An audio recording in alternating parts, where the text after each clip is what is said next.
C'è molta gente sugli spalti, ma c'è anche molta gente dietro, Esci con noi Va dopo. bene, ok. C'è un po' di casino. Insomma, sono fra il popolo, giusto, e naturalmente assieme ai clown. Logico. Siamo pronti. Ma sì. Fa prima. Ma dimmi che cosa che devo fare? Poco che altro, quest'altro, tutto. Ah.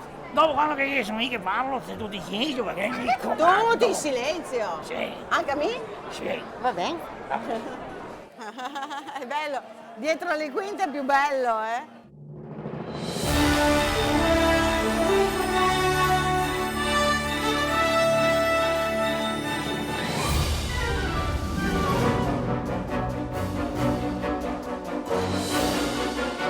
Andiamo! Ed eccomi dentro allo spettacolo, o meglio, dentro al mercato cittadino, dove tra clown e bancarelle si viene a sapere della grande sfida indetta dal capitano.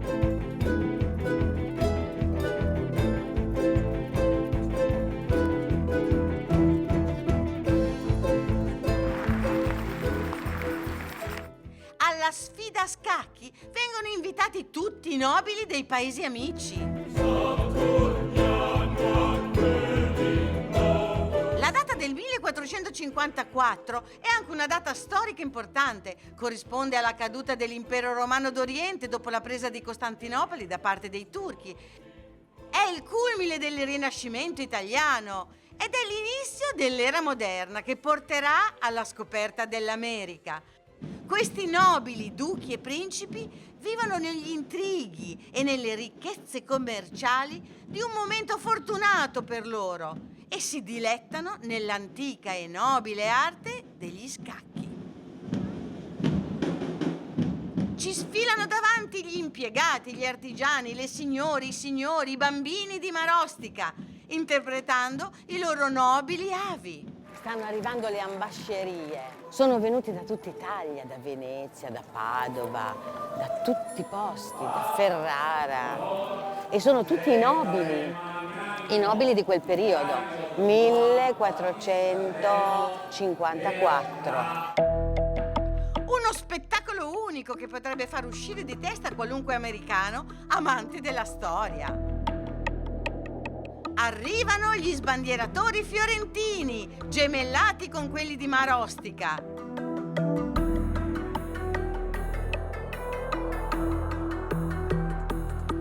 Arrivano i cavalieri e arrivano gli scacchi, i protagonisti.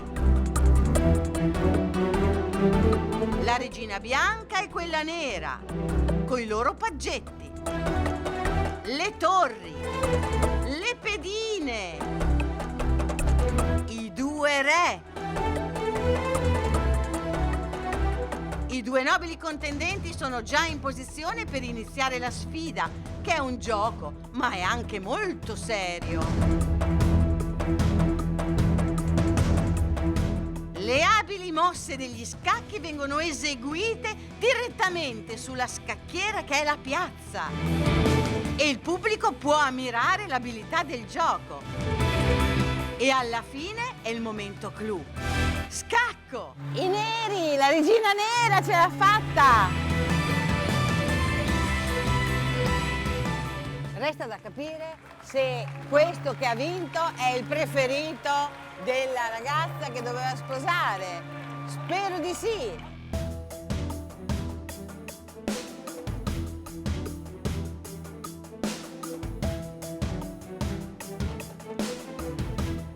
E con l'incendio del castello si conclude la partita a scacchi di Marostica.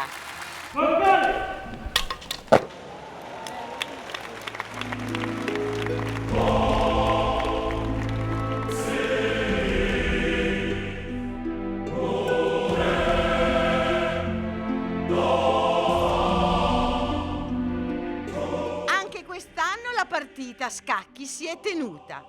E i protagonisti ritornano comuni mortali di questa epoca e rientrano a palazzo.